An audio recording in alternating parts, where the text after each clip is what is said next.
You know what's funny? So many tech leaders don't even know what their role actually is, and I bet a lot of you now watching aren't so sure about it either. You might have a title of CTO, VP of Engineering, whatever, but you don't even know what it means to succeed. Sometimes the lines are blurry. You don't know what falls within your responsibility or not.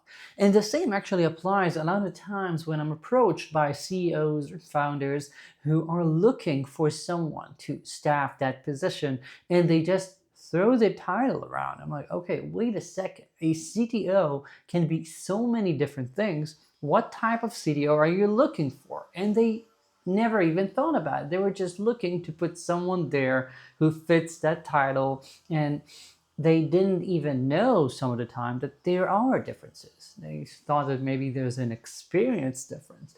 But I'm like, no. CTO in one company might be entirely different from a CTO in another. And if we don't think if you're a tech leader or if you're a CEO, if you don't think what we're expecting that person to be able to do, we are not likely to set ourselves and those people up for success.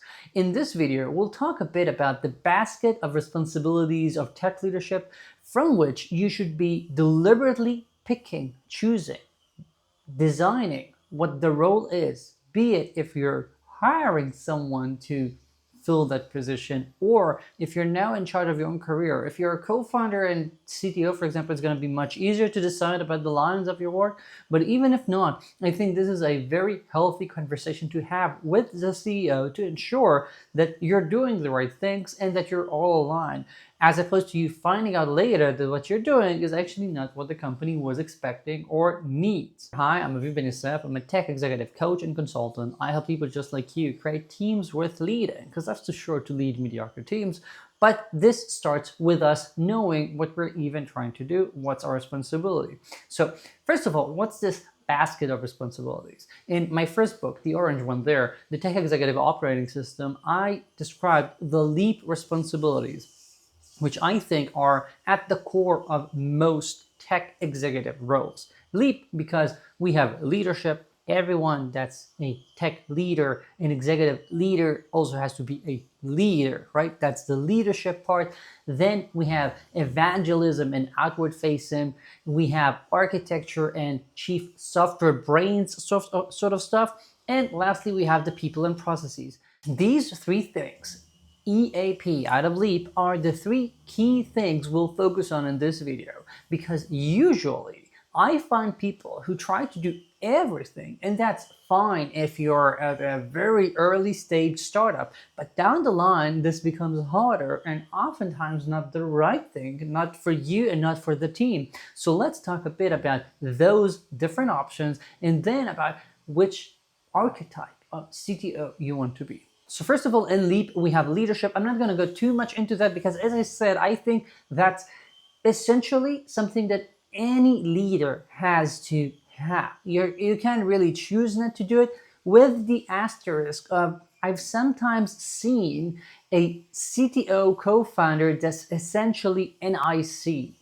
That means that you, as a co-founder, decided to set up the team, you were the brains, but you're explicitly choosing not to operate at the altitude of someone in the leadership team, maybe us putting aside being present in board meetings, but you're not in charge of any team, you're not in charge of an organization, etc. You keep doing the IC role, which is rare but possible, and that's pretty much the only case where we don't care about the leadership portion of the LEAP responsibilities. Now, moving on, let's start actually the other way around from the P, people and processes.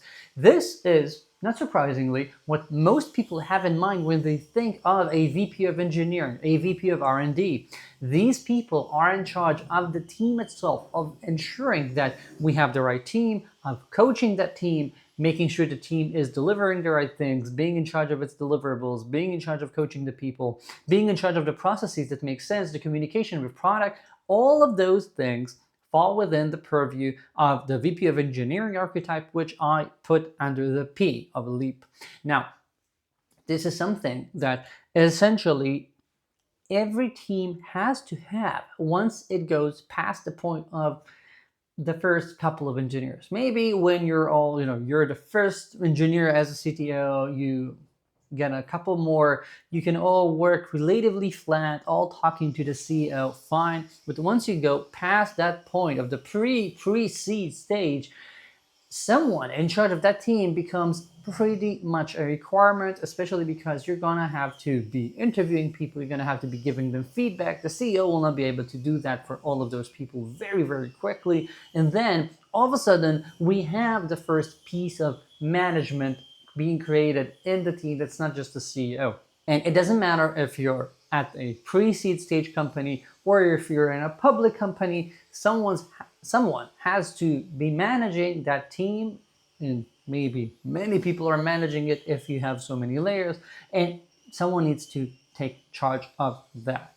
That's someone that actually gets energized, gets motivated, gets psyched about the opportunity of having one-on-ones, of giving people feedback, of pushing them forward. I've seen so many CTOs who are actually tech geniuses, but a boy who get the itches when they think about the feedback they're going to have to be giving their team soon. These people are essentially pushing themselves, forcing themselves to be the people and process managers of the organization, often because they don't even realize that these things can be separated, because they think they have to go hand in hand given the size of the team, whatever. But that's a mistake. A people manager who does not like giving feedback is probably not going to give enough feedback. It's probably going to create a team that's lacking, a team that's not growing as fast as it could. And this also means that a lot of the times you're really limited in the type of talent you can pursue, because you will overly focus on trying to get people who you think are already the perfect match, because they won't need any coaching, they won't need a lot of hand holding, they won't need a lot of feedback. And when that happens, it means that you're essentially looking for unicorns. You cannot get anyone that needs some guidance, that needs to learn a bit. You're paying a premium, you're going to have to be searching so much harder to get those people, and that's a very tangible constraint on the team. So for the people and process part, I think you really want to ensure that if you're taking on that responsibility, it's not something you're dreading. It's fine if it's not easy. It's fine if it's something that you have to work on. By the way, my email's in the video description if you need someone to help you work on that. But nevertheless, you have to be treating that not as a hassle, not as an added burden that's part of the role, but it is the role. In most cases, it is most of the role, even if you have more of the responsibilities that we have in the box. All right, so that's that. Then let's move on to the A, which is architecture, and essentially the chief engineer in the company. This is the CTO that many of us have in mind when we think about the legendary genius that founded the company, that understands all the tech, that's in charge of coming up with the modes, that signs all the patents, whatever. This is that special sort of geek that essentially loves the technology, has a deep understanding, can ensure that the company keeps finding ways to remain at the top, keep ensuring that we have a competitive edge that people cannot easily copy, etc. Those are, the CTO offices where you have actual innovations happening, actual experiments, people doing things much earlier than the rest of the industry, etc. These are those special types of geeks. Oftentimes, they do things essentially by themselves, or they create ad hoc teams. You have these task forces that from time to time you just assign a couple of engineers, 3, 4, whatever, from that team from there to help you do this POC, try to get this thing rolling and move on. So the people and process doesn't have to be as strong. But even if you essentially have a CTO office equivalent where you have people who are full-time working with you, we're still talking about teams that are orders of magnitude smaller than the rest of the organization, meaning you don't have to work so hard at being the manager of the team. The people and process part is much easier. And usually also, if you're just focusing on that, you are, I won't say disconnected, but you're not as forced to operate hand in hand with product when it comes to the day to day, when it comes to the week by week iterations. You work with product when it comes to the different innovations that we can create at a scale of quarters most often, because innovation that requires a CTO that's actually brilliant, that does experiments that might not work out, this is not something that we do at a daily basis, even if you spend 5 figures on Cloud Code a week just for your small handful of people working on it. That still doesn't mean that you're going to be operating that fast. You're going to finding those hypotheses. These are things that I see all over the place, still needing a bit more time to work in longer cycles in order to get things done there. That's that. And again, if you come from the very I allow myself to say nerdy, geeky, technical part because I am that. Like that's my upbringing. I've been coding since I was 9. By the way, my latest video was about why I stopped coding professionally. I'll try to link to it somewhere here on screen. Still, I think that us geeks sometimes just prefer doing that. That's fine. By the way, I also see people who move from one focus to the next. I am saying that doing all of those together is hard. You can, at different parts of your career, pick and choose and try different ones. But doing all of those for a team that's growing, for a team that requires essentially full-time attention in each one of those is going to be much harder. So try to avoid that. So that was the architecture and, again, chief engineer sort of hat. And lastly, out of these, let's talk about the evangelism, the outward-facing CTO. This is the CTO that can speak business, that can rally people up, that can make a sale if needed. A lot of times, this is the co-founder that can go and join calls with potential clients, with potential partnerships to discuss how you can do things, to convince why your solutions are safe, are better, are less expensive, are the right choice, explain how you can make the integration happen with their end much faster, etc. This is a tech authority that's mostly dealing with the outside world as opposed to being worried about the actual team and what it's shipping. This is someone that can talk tech. You don't have to be the best coder in the room. You don't even have to know the code that well, but you do have to understand how things are operating. And also, this is the person that a lot of times should enjoy more speaking with people, being on stage, for example, to speak at conferences about what the company is doing, about its solution, about your technology, to be someone that's, again, the evangelist. It doesn't have to be the CTO that's the chief engineer or the CTO that's doing the people and process part. These can be separate, but a lot of the times I find that this responsibility tags along to one of the other previous ones we just talked about. That it's something that we add, at least until the team becomes a bit bigger. Again, with the asterisk that sometimes being a high touch and white glove sort of company where you have to have long processes and a lot of attention with your clients. Maybe you're selling to a bunch of enterprise clients. Sometimes that actually requires having a full-time person just doing that with them, and that's fine. Again, you need to understand what you're better at. I've been lucky enough to work with some of the most successful unicorns ever, and with those, I saw the CTO co-founders over time try all of these different responsibilities, and sometimes even more, like setting up the customer success or resetting the product or sales teams. All of those happen, but those people very rarely try to take on a lot of responsibilities at the same time.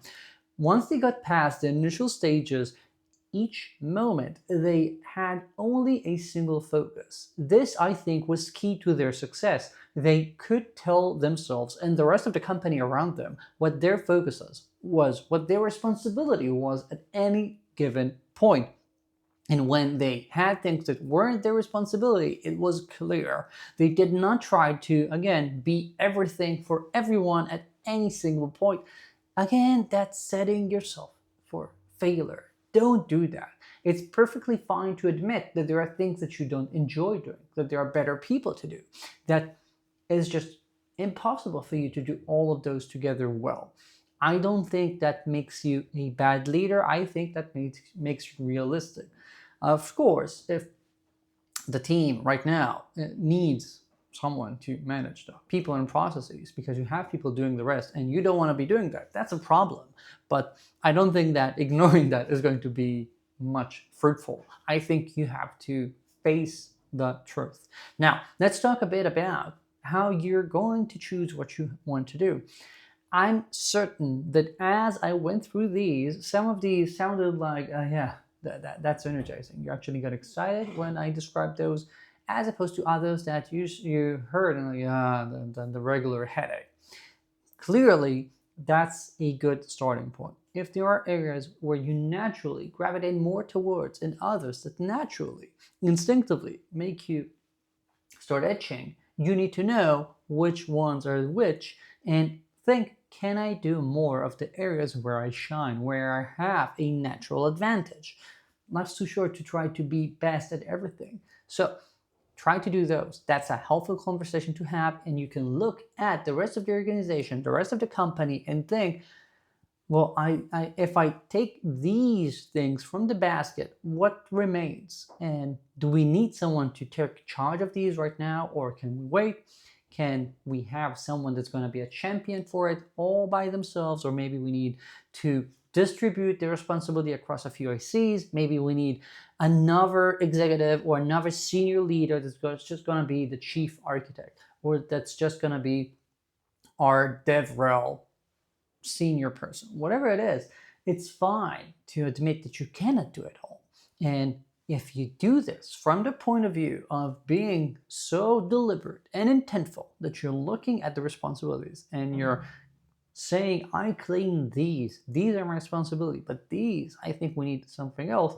This is a great conversation, even if your CEO will not probably be too excited about the concept of maybe needing another leader in the company. A lot of the times, they can also sense that things aren't working out well, and you're better off being a lot more proactive and a lot more prescriptive in what you think will work out and allowing yourself to shine. And that's something that the good CEOs that I work with actually value a lot. So I want you to think about that and see if you can give yourself the gift of clarity and choosing what you're going to be doing.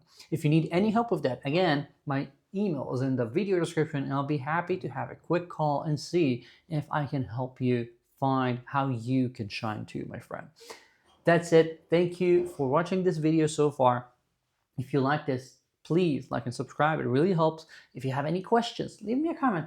I'm reading everything. I reply to everything. So waiting to see you either in the comments or hitting up my email, and I'll see you here in the next video. Oh, and sorry, one last bit that I forgot. As I'm releasing this, we'll still have about half of December left. During December, I have a going out of business sale because I'm closing my Israeli business entity and will be opening a new one in Italy in 2026. That means that anyone that grabs my regular 3 months advisory during December will get 3 months and 2 more extra free ones for the price of those 3. So if you're thinking about setting yourself up for success for 2026, you're not going to get a better offer. My email is in the video desk, and I'm waiting to hear from you. Ciao.